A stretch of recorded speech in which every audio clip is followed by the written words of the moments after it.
So you had a meniscus tear of either the medial or lateral meniscus, or both indeed, and you're wondering, what do we do next? There are three main options.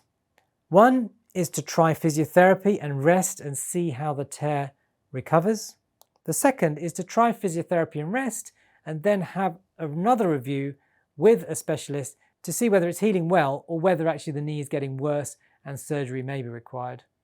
And the third is to have early surgery, ideally to repair the meniscus, but sometimes to trim a flap that may be causing more damage. Now, which of these options you consider depends on many different factors. And I've been involved with the British Knee Society in looking at the evidence and drawing up a consensus guideline. There are 5 main factors. The first is, what are you like as a patient and how healthy are you? And what are the risks of managing this without surgery or managing it with surgery? The second is, how long have the symptoms been present for and what exactly are the symptoms? The third is, what's been tried before and what's worked or not worked? The fourth is, what does the knee feel like when examining the knee? And the fifth is, what does the scan look like? What is the pattern of the tear and what else is going on in the knee? So if I was a patient who had a meniscus tear, I'd be thinking, what is the collagen of my meniscus like and how likely is it to heal and what kind of stresses am I putting on that knee?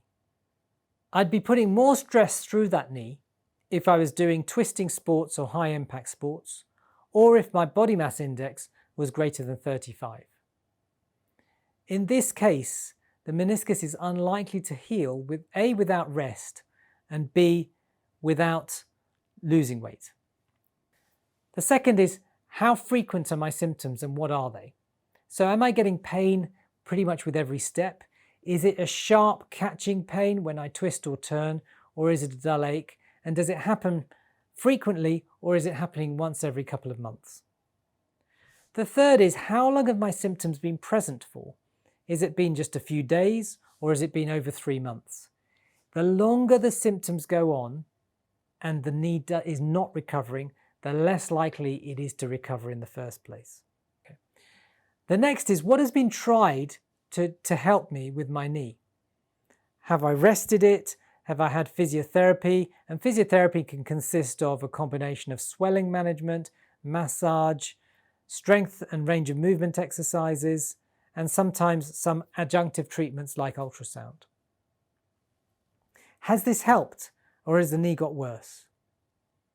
Finally, when the surgeon looks at your knee, what do they feel? Do they feel point tenderness when they're pressing over the meniscus? Is there a swelling in the knee?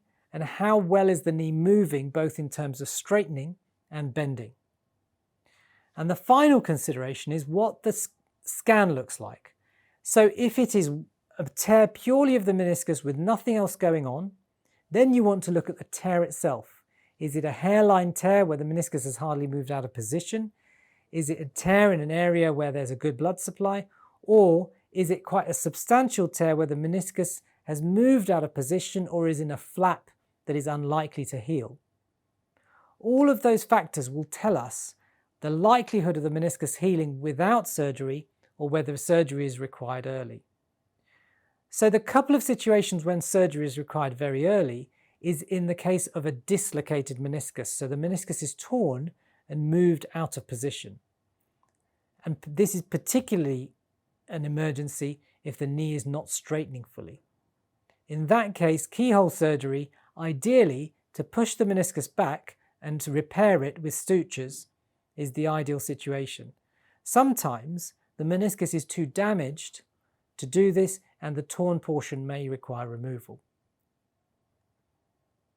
If your symptoms have been present for more than 3 months and you're experiencing sharp catching pain, that's another reason, especially if there is a flap of tissue, for an arthroscopy. When arthroscopy is unlikely to succeed and in most cases is not indicated, is if you have an arthritic knee where there is a lot of wear and tear in the joint surfaces and there's a meniscus tear, because it's very likely that most of your symptoms are coming from the arthritis rather than meniscus tear, and doing a keyhole not only doesn't help the symptoms, but actually can defunction the muscles and make the pain worse. The only exceptions to this are if there is a loose body that's getting stuck between the bones, or there is a significant meniscus tear that's completely loose and out of position.